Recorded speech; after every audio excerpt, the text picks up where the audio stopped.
Welcome, everyone, to this episode of the Sunflower Palliative Care podcast, a podcast exploring all aspects of children's palliative care around the world. The Sunflower podcast brings curiosity, humor, and reflection to the world of palliative care. We're exploring the joys and challenges of working in this incredible field, including topics related to education, advocacy, self-care, service provision, and leadership from around the world. Whether you're a nurse, counselor, pharmacist, doctor, or another type of healthcare provider, or just someone who's interested in learning more about children's palliative care, then this is the podcast for you. I'm Chuck Russell, Communications Lead for Two Worlds Cancer Collaboration and a former director, and guest host for this episode. Today I'm joined by Dr. Megan Doherty, the Two Worlds Cancer Collaboration Director and the Director of our Sunflower Children's Network. Welcome, Megan. Thank you very much. It's so great to be with you today. It's great to have a chance to talk with you about the Children's Palliative Care Leadership Program. But before we get started, congratulations on your appointment with the World Health Organization. Thank you very much. I'm very excited to be working with the WHO as a consultant for palliative care.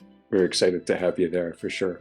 So can you tell us what the Children's Palliative Care Leadership Program is and how it came about? So this program is a one-year-long longitudinal program where we look for emerging leaders in the field of children's palliative care from across South and Southeast Asia. And our goal is to really connect them with established leaders who can mentor them and support them as they take their palliative care programs to that next level. We need people to be experts in children's palliative care, but what they need beyond that is actually support to become leaders and champions. And that takes time and connection with others who have traveled that road before. So the program really came about in 2022 when we were thinking about how do we kind of enable new programs to start and existing programs to expand the activities that they're doing to support children.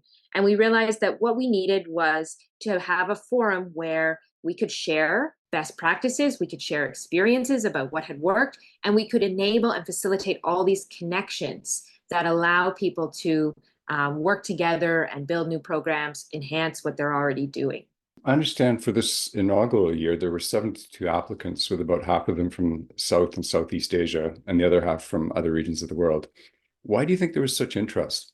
There is just a huge unmet need for this type of training, we realized. I think we didn't know that at first, but then seeing how many applications we received, we were just overwhelmed. We said, wow, this is something that clearly we are filling a need that's there that we actually didn't even realize existed before the program was launched. And seeing how many applicants were from outside of our target region was also really eye-opening for us. And unfortunately, we weren't able to accept those individuals, but we have kept that list and we've kept the names and we've connected them with a few other resources. And, a really exciting thing that we are planning for the future now is to regionalize and globalize our model of children's palliative care leadership development. So we're having some preliminary discussions and thinking about how do we take our experiences in South Asia and the program we have there, and how do we adapt it and use it in other regions, in the African region, in the Eastern Mediterranean region, in the Asia Pacific region, as examples of places that we're already starting to think about. And we know there's a huge need and interest for similar training.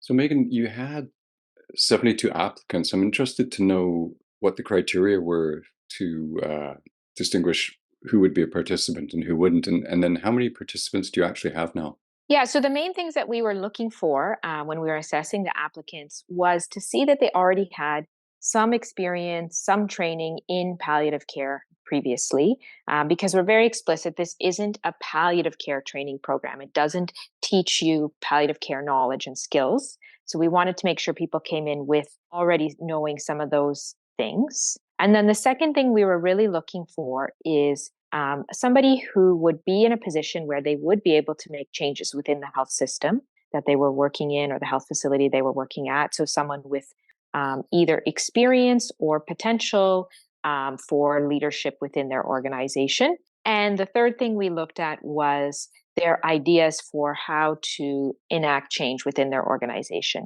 So we asked them to, in the application, suggest a potential leadership change project that they would be interested to conduct as part of the leadership program. And so we looked at those ideas, what were the kind of things they were thinking they could do to make sure that they were things that we thought we could support and enable them to do during the year. You mentioned earlier that each participant has an individual mentor. How does that work? And that seems like a huge commitment on the end of the individual who's mentoring. Yeah, so we had gathered together a really diverse and enthusiastic group of faculty leaders who were committed to being part of this program and to mentoring the participants. And there are 19 participants who are in the program this year. And so we paired them up with one of 7 mentors. And these 7 mentors each mentor 2 or 3 of the participants. The commitment is flexible. I mean, different participants need different amounts of support and mentorship.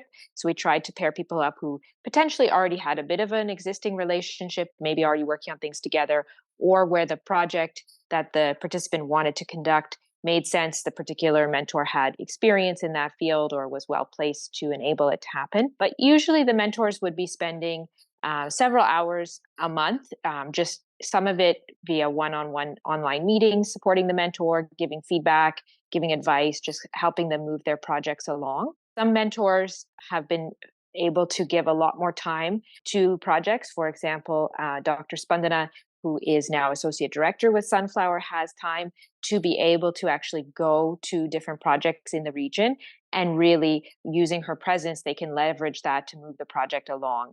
And so she's doing that for a number of projects, even some that aren't sort of her specific direct mentees.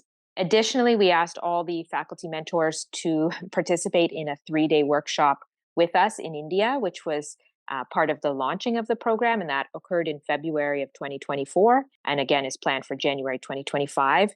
And this program is in-person workshops taught by the faculty mentors. There's time within that 3 days for the mentees and the mentors to work together, get to know each other, start to formulate the project proposals. Oh, that's fascinating.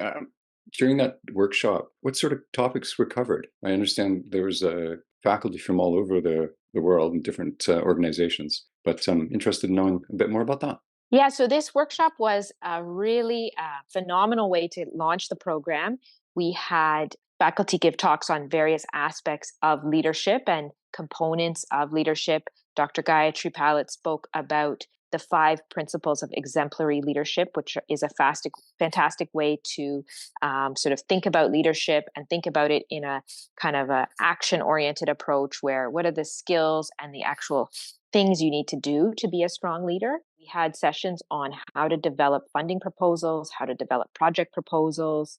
We had sessions on grant funding, how to make an elevator pitch. And so this was a really fun session. We had each of the participants prepare an elevator pitch, which is a short 1-minute speech about what is their project. And they had to relate it to the gap that they were hoping to fill with their project, the purpose of their project. And these they prepared, they rehearsed, and they actually all recorded their elevator pitches. And these were a way for everyone to really work on succinctly presenting their projects in a way that they could go to potentially funders, the government of their local health organization, and just pitch the project as something that the government might participate in or a funder might support. What sort of projects or initiatives have the participants taken on to build understanding of or capacity for palliative care in their own communities? So there has been a fantastic diversity of projects, and that's really speaking to how the projects are responding to local needs. So obviously in some parts of India and South Asia, there's really quite a bit of palliative care already developed. So projects will build on that. An example of a project in Hyderabad is Dr. Archana Iyengar's project, which is to develop and implement a perinatal palliative care service at the Children's Hospital, where she's already active with a palliative care team. So this is building a new clinical service, includes training a new team to do a specialized type of palliative care. Perinatal palliative care is care for individuals who are expecting a baby who we know has a very serious or life-limiting diagnosis, and it's care during the pregnancy, during the time of the delivery, and then afterwards. And so this project builds on established pediatric palliative care services and links in with those services in Hyderabad, India. Several other examples in Nepal. We have 2 participants from Nepal, a physician and a nurse, Dr. Krishna Sagar Sharma, and nurse Roshani Tuitui. And together they linked up and they're working on a project which is to develop a training manual on children's palliative care for Nepal. So currently in Nepal, there is no established training program for children's palliative care. So they really recognized this gap and said one of the first steps we need to do to build children's palliative care in our country is to have a standardized training package. And they've been really fortunate to be able to be supported by the World Health Organization and the government of Nepal to be able to implement a series of workshops to develop this training package. And that will be their project. Those are just two examples, one on training, one on clinical services. There are a number of other projects on education, some doing shorter training programs, 1-day, 2-day programs, and some doing other types of clinical service delivery and implementation. For example, Dr. Adil in Bangladesh, his project is to develop a new children's palliative care service in a city called Naranganj, and it will be a community-based program for children there, which builds on an existing adult palliative care program, and they'll develop a children's aspect or component to that project. These sound like amazing projects and possibly future episodes for this podcast, I'm thinking. Have you been surprised by the level of engagement from the participants right from the start? Yes, so I would say a huge surprise for us is just, again, sort of how much the participants felt they needed this program. They were so engaged in saying, this is something we so need. We're so thrilled and excited to be part of it. And they were so eager to work with the mentors to develop their projects. And the thing that surprised me most is how big they dream and how big they think. So, it's only a 1-year program. So we try to encourage people, take a project that you think is something that is feasible for you to implement and have results within 1 year. 1 year is not that long in the scale of project planning. And the things they came up with, I was quite worried. I said, Dr. Adil, as an example, wants to implement an entire, children's palliative care program. Dr. Archana, again, similar, wants to implement a new type of palliative care service for children. I thought, how could they do this within a year? But I massively underestimated the dynamism, the skill, the engagement that they had, and how they would just bring together strong teams to support them to do this work. So that it's been so exciting to see how they have done that. It's been also really interesting to see what they need from the mentors and what they actually learn from the leadership team. It's not always the things that we thought. So we're sort of adapting the program as they say, well, we need to learn about this. We don't understand this.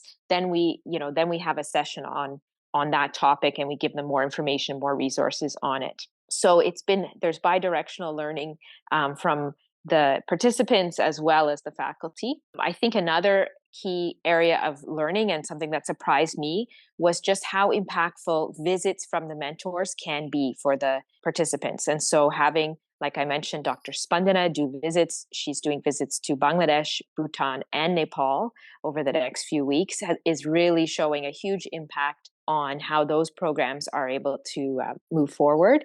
And then having Dr. Gayatri in India, she's able to visit a lot of the programs there, and really she can use her leadership as a faculty member to influence and move those programs forward. Because sometimes we've noticed that our participants are very committed and they have a great idea, but they get pushback from either government officials, hospital administrators, and sometimes it can be very hard to overcome this. And so we've been able to leverage these key leaders from the program who can and who have experience in how do you really move things along when you're getting that pushback from different individuals who really have power in your organization or your structure. You mentioned that, just going back a point or two, that the leadership team was surprised by some of the things that the participants felt they needed from you. And I just wondered if you had an example or a couple of examples of those things that you hadn't covered. A real strength of all of the Sunflower Network and all of our programs, and is the leadership program in particular, is just sort of a rapid cycle of quality improvement and change. So as we see needs, we rapidly adapt to that. So a component of the leadership program is that there are monthly online teaching and discussion sessions that occur via Zoom each month. So there's 13 of those sessions within the program. So we've been able to add a session on hiring project staff and giving feedback to project staff. And that session was directly based on feedback from the leadership participants who said, we need more information on this. We don't know how to hire somebody and how to know if they're the right fit. And then, we want to give people feedback that's corrective and helpful and helps build them, but also, guides them in the right direction. So we implemented that session last month.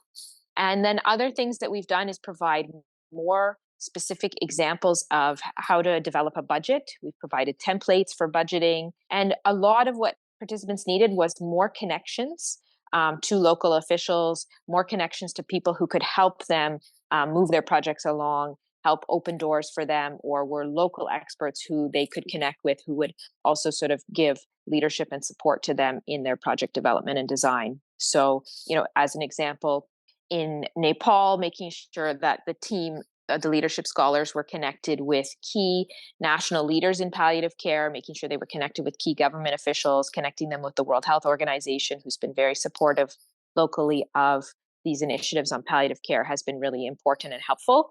And I think having the structure and the kind of formality of the leadership program helps, because it gives an official title to what's happening. And then they can use that to kind of say, well, I'm officially a leadership scholar in this program and I officially have to do this project. So it helps move these things along as well in a really kind of formalized way. Those are some of the adaptations. I think for next year, another key adaptation will be that we will try to offer site visits from mentors to all sites and all participants. And we will also be encouraging applications from 2 or 3 individuals within the same hospital or organization or country, so that they can work together, because it's hard to do this work alone. And so we realized that the centers where there was 2 or 3 people coming from that center to the leadership program together, they've been able to really use the energy of those 2 or 3 people to synergize and work together on the projects. And so we see these as really beneficial ways that we can help make the projects more impactful in the future and help the scholars really develop a little local team that really champions palliative care. I'm just struck by the two-way flow of information back and forth that you've really talked about, and the team building that goes on. I think that's phenomenal. So the leadership program is offered in partnership with the Hyderabad Center for Palliative Care, but my understanding is now there's 7 other organizations that have provided support, both faculty and funding. How did these relationships develop? Yeah, so we've developed a really strong network of individuals and organizations that are involved with this program. And I would say all of them are providing either financial contributions or in-kind contributions of their faculty or staff's time and energies towards the project. All of these relationships developed through the Sunflower Children's Network of Two Worlds Cancer Collaboration. So this is a network. It's a way for us to connect and build these relationships over time and work on shared priorities. All of these organizations that are part of the leadership program have a shared vision of enhancing and advancing palliative care in the South Asian and Southeast Asian region. We brought them all together for a series of discussions over the year before we started the leadership program, to make sure we were all on the same page and to figure out what exactly we wanted to do, knowing that there was this need for leadership development. And then each organization was able to think about what could they contribute to the whole project and its goals. And so it was exciting to see financial support from a number of the partners, but also that support of knowledge and capacity building from many of the people who became mentors in the program and, staff. The leadership program is offered in partnership with the Hyderabad Center for Palliative Care. I understand now there's 7 or 8 other organizations that provide support for both faculty and funding. So we're supported in partnership with the Hyderabad Center for Palliative Care, which is based in Hyderabad, India, as you mentioned, and also by a number of other organizations and foundations. The CIPLA Foundation, which is based in India, has been a huge supporter and partner of all of the children's palliative care activities in India and really got behind us, like I mentioned, very early. As well, we've had support from the Pain Relief and Palliative Care Society, based in Hyderabad, St. Jude Global Palliative Care, based at St. Jude Children's Research Hospital, Canuck Place Children's Hospice in Vancouver, which provided financial and in-kind support, Global Treehouse Foundation, the International Children's Palliative Care Network, Stanford Medicine Division of Quality of Life and Children's Palliative Care as well.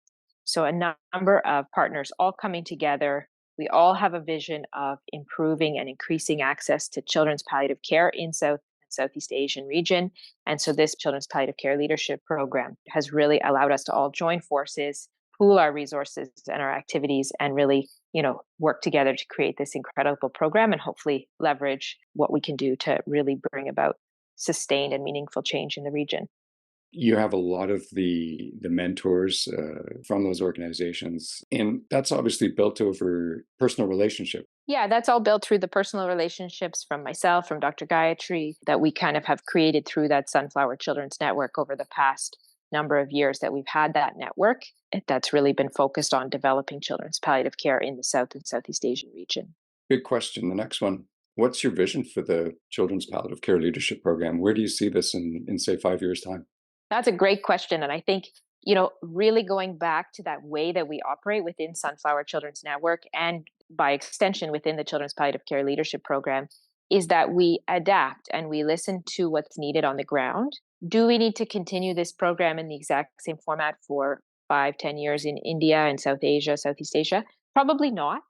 Probably we will do a few years of the program in South and Southeast Asia, and then we will reassess, is there still this gap? Is there still a huge need for leadership? Because sometimes you just need a couple of years of such a program, and then you have developed a large cadre of leaders in the region. We're going to train about 20 new leaders every year. And once you develop some leaders, they train other leaders. They bring other people under their wing, and it doesn't necessarily have to be through such a formalized program as what we're currently running. We think of this as a bit of an incubator or startup to really accelerate the development of leadership in the region.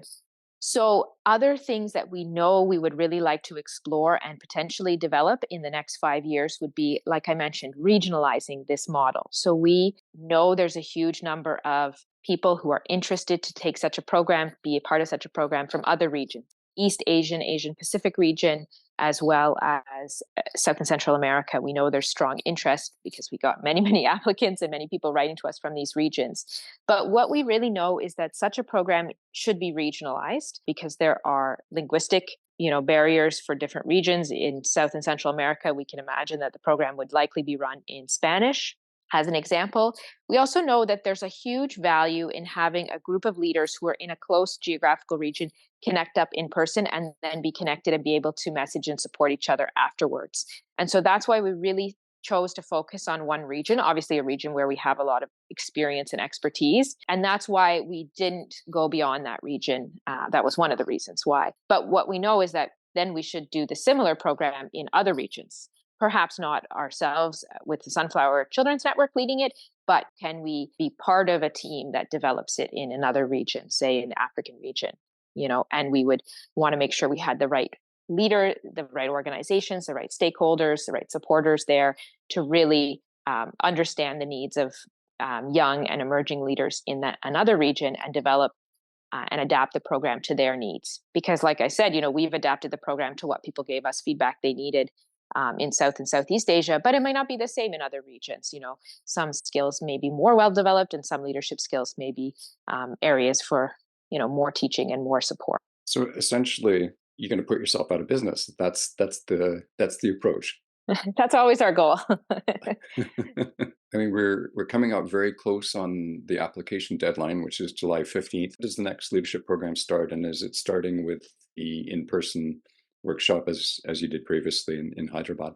So the deadline for the next program is July 15th. As if you're just listening to this podcast a little bit after the deadline and you're in the South and Southeast Asian region, reach out as, we can maybe have a little bit of flexibility for that deadline. But we are hoping to conduct interviews and solidify the participants for next year's program. The program starts in December with online sessions and then has the in-person workshop at the end of January of 2025.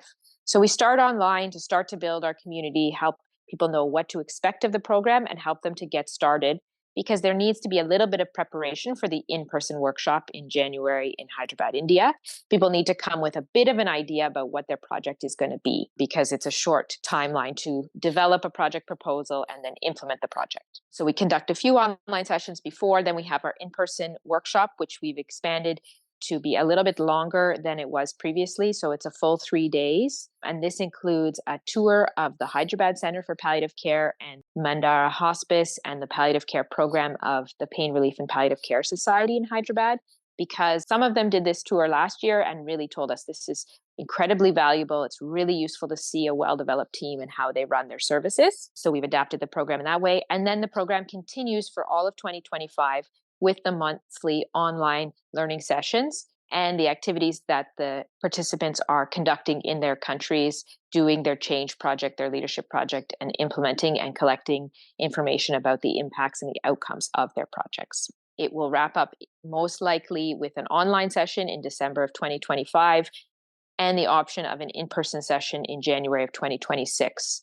So we are hoping to bring leadership participants back together in January 2026 in Hyderabad, where they can celebrate their achievements, share how they've conducted their projects, and share the learning from their projects that they've conducted.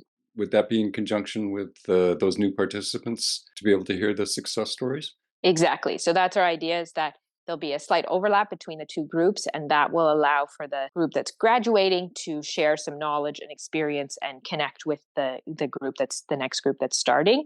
Again, because there'll be leaders from the same region, same country who will be there. And it's a way, again, for that networking and those connections to be built and those relationships to develop. As we draw this to a close, do you have any other thoughts that you want to share? I mean, I think that our overwhelming experience has been just surprise about how much demand there was for this program, about the need for this, and then the excitement about the degree of engagement and enthusiasm from the participants and the faculty for this program to run, and for them, just their guidance as participants of what they needed to learn. They're so aware of their own learning needs, and then us being able to adapt our program to that is really, really exciting. And during our in-person workshop in February 2024 in India, we asked participants to say, okay, how many people, how many patients and families will your project that you're proposing, will it reach? And we then added up all the numbers from those projects, and it was over 200,000. So we're still not reaching all the children in the region, but we have a vision that all children in the South and Southeast Asian region will get palliative care if they need it. We're really focused on that goal. And I think this project is really, really important for helping us to achieve that. That's 200,000 children who wouldn't have had access to it otherwise. That's phenomenal. Yeah, it's pretty amazing.